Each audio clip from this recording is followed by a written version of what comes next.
नमस्ते फ्रेंड, आप सभी का एक बार फिर से वेलकम।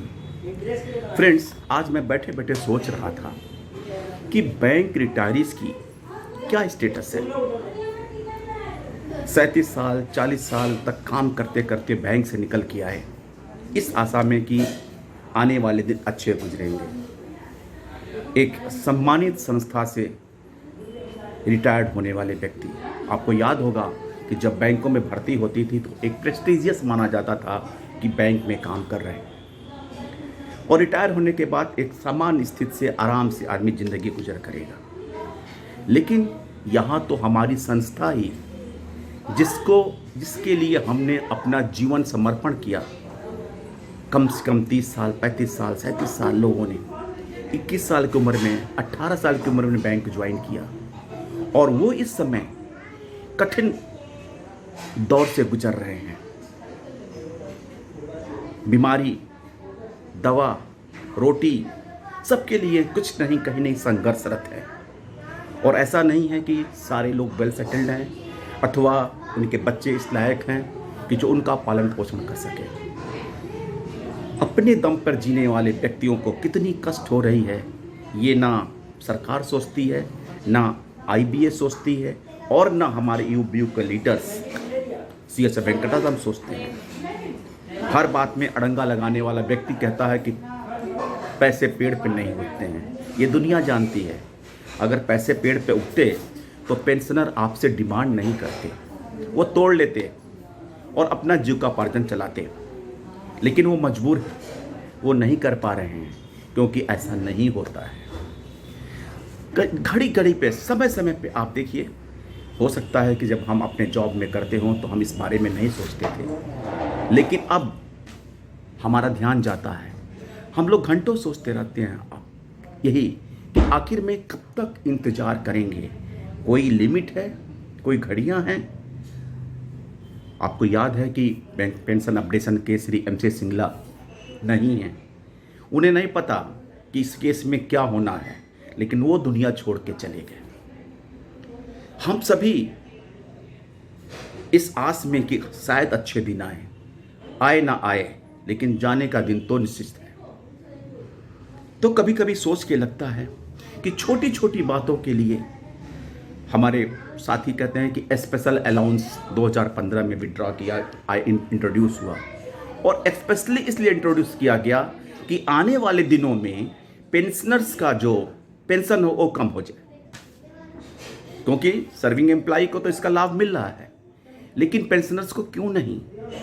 क्या हमारे सैलरी का पार्ट नहीं है, सैलरी का हिस्सा नहीं है? और फिर एक बात और समझ में आ रही है कि उसी बाइपर्टाइट में 2015 में शायद कहा गया कि बैंक पेंशनर से कोई कॉन्ट्रेक्चुअल रिलेशनशिप नहीं होता। बहुत तो हमें ना जाए, लेकिन अगर ऐसा है तो फिर पेंशन बैंक क्यों दे रही है? क्यों पेंशन दे रही है, अथवा जो भी हमारे रिलेशनशिप हैं टिल द लाइफ को क्यों है? फिर केवल इसलिए कि वेंकटाचलम का ईगो सेटिस्फाई हो जाए? केवल इसीलिए ये रिलेशनशिप नहीं है? अथवा हमें कोई लाभ का भागीदार ना बनाया जाए, इसलिए कहा जाए? स्पेशल अलाउंस में आपने धोखा दिया। फिर DA न्यूट्रलाइजेशन की बात थी, 100% DA न्यूट्रलाइजेशन, बहुत दिनों के बाद ये सुविधाएँ आई। फिर जब 12 बाइपार्टाइट आया तो आपने फिर यूनिफॉर्म DA 8088 पॉइंट मर्जर के बारे में डिच किया। क्या दिक्कत है? अगर एक तरफ कोर्ट कहती है, एक तरफ लोग कहते हैं, कॉन्स्टिट्यूशन कहती है कि अगर पेंशनर है तो सारे एक तरह होने चाहिए, उनमें भेदभाव क्यों? तो आप DA में भेदभाव कर रहे हैं। अगर 500 से 1000 या 1500 बढ़ने वाला है तो उस सुविधा को देने में कॉस्ट न्यूट्रल फार्मूला और कंसेप्ट जो दुनिया भर का IBA अपनी बुद्धि लगा के लाता है, और ये गूंगे बहरों की तरह सुन के आते हैं और एक लाइन का सर्कुलर निकाल देते हैं और इनका काम खत्म हो जाता है, और 5-6 लाख जो पेंशनर हैं वो सर्कुलर पढ़ के धराशायी हो जाते हैं। क्या दिक्कत है 8088 पॉइंट मर्जर का?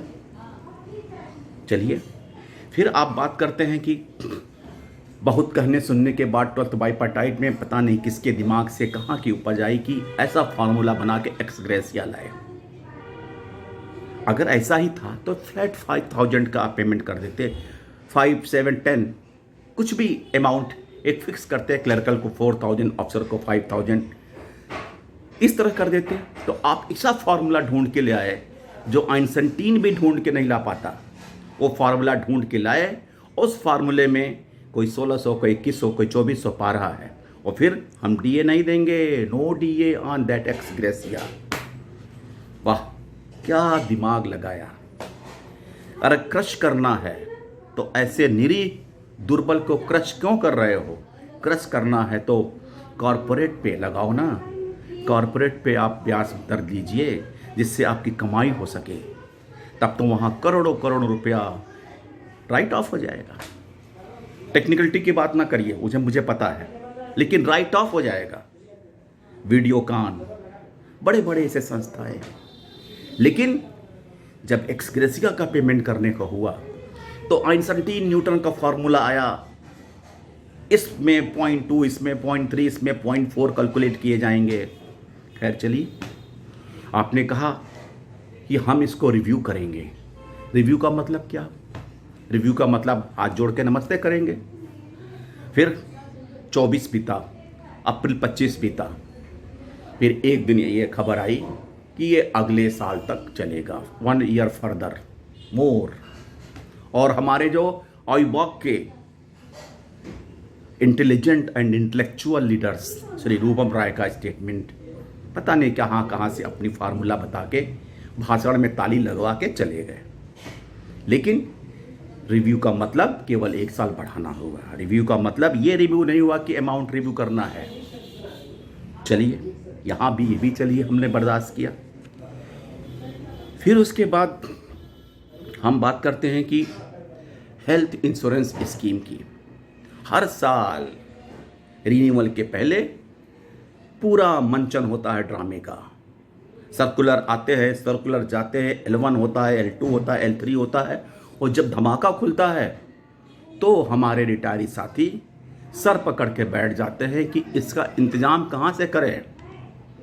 2 महीना 3 महीने का पेंशन कैसे दे दें, फिर खाएंगे क्या? दवाई तो बाद में आएगी, रोटी तो पहले खाना पड़ेगा, क्योंकि हर दवाई रोटी के बाद ही खानी पड़ती है। फिर कहाँ से करेंगे? फिर बेचारे मन मसोस के किसी तरह से कहीं ना कहीं से जुगाड़ पानी करके इंश्योरेंस लेते हैं। और उसके बाद भी फिर अगर कोई ज़रूरत पड़ गई तो टीपीए का खेला देखिए। बैंक कोई सुनने वाला नहीं, इंश्योरेंस कंपनी सुनने वाली नहीं। हमने तो प्रीमियम दे दिया, 200 करोड़ 400 करोड़ का प्रीमियम लेके इंश्योरेंस कंपनी वाले अपना बोनस कमा के हॉलीडे होम घूमने चले गए।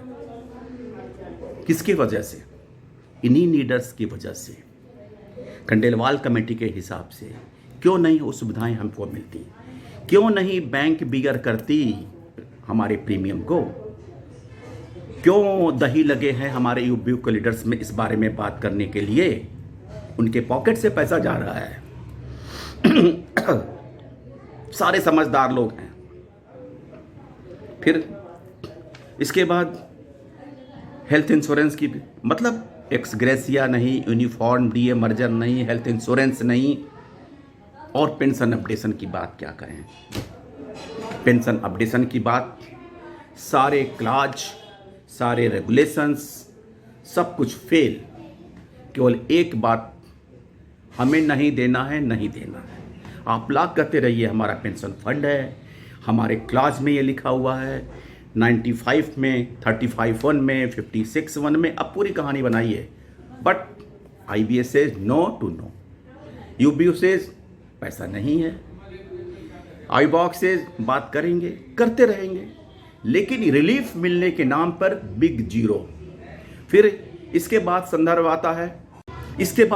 आता है BMS का, भारतीय मजदूर संघ, जो रूलिंग पार्टी से एफिलिएशन है। क्या कहते हैं भाई? कहते हैं कि मैंने चिट्ठी लिखा, मैंने DFS में मुलाकात किया, मैंने वित्त मंत्री से मुलाकात किया, मैंने सेक्रेटरी से मुलाकात किया, प्रतिफल बिग जीरो। आपने क्लेरिफाई किया पेंशन रिलेशन 1995 के बारे में। बहुत अच्छी बात है, कोई एक्सप्लेन नहीं कर पा रहा था, लेकिन you have not convinced your ruling party administrator, either DFS secretary और the finance minister. It doesn't mean कि यू आप गए मिले चले आए। What is the outcome? Outcome तब होता जब ये डिक्लेरेशन होता कि हाँ, bank has accepted, government has accepted pension updation for the public sector bank retirees. मामला तब बनता। हम किसका प्रेज करें?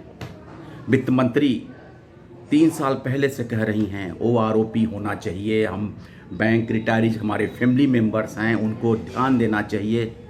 IBA एक कान से सुनता है, एक कान से उड़ा देता है। आखिर में एक समस्या ये है कि हम जाएं तो किसके पास जाएं, किससे गुहार करें? प्रधानमंत्री कान में तेल डालें, वित्त मंत्री सुनती नहीं, DFS से कोई लेना देना नहीं, IBA बीच का दलाल के रूप में काम करते हैं, UBU के लीडर्स उनके भी चमचे हैं जो कुछ नहीं कर सकते हैं। अल्टीमेटली वो बैंक पेंशनर्स जिन्होंने 40 साल 35 साल की नौकरी करके अपना सब कुछ लुटा के रिटायर हुए हैं, वो 2 जून की रोटी नहीं खा सकते। डॉक्टर को दिखाने के लिए पैसा उनके पास नहीं है। कहां तक ये इंसानियत है? सुप्रीम कोर्ट में केस लगता है तो केस सुनवाई नहीं होती है, सालों साल केस लगते हैं, उसके बाद सुनवाई नहीं होती है, कभी नंबर नहीं आता है, कभी डेट नहीं लगती, कभी नंबर नहीं आता है। और जहां तक सुप्रीम कोर्ट की बात है, दे आर माई लॉर्ड, वो कुछ भी कर सकते हैं। वहाँ के हाई कोर्ट के लिए पेंशन जरूरी है, क्योंकि हाई कोर्ट के पेंशनर भगवान के दूत होते हैं, लेकिन बैंक के जो पेंशनर्स हैं वो तो इस स्तर के नहीं है कि उनको जीने का अधिकार रहे। सारे चारों तरफ कभी कभी, हालांकि हमारे कुछ साथी कहते हैं निराश होने की ज़रूरत नहीं है, सच है, लेकिन कभी कभी अगर आदमी सोचता है इंसानियत के नारे अपने दिल के मत, तो लगता है कि हम कहाँ खड़े हैं, हम किससे गुहार करें? कोई सुनने वाला नहीं है। कब तक करें इंतजार, कब तक करें? फ्रेंड्स, ये तो मेरे विचार थे, मेरी समझ थी। आप सभी इंटेलेक्चुअल पढ़े लिखे हो, बताइए क्या करें? थैंक यू फ्रेंड्स, नमस्ते।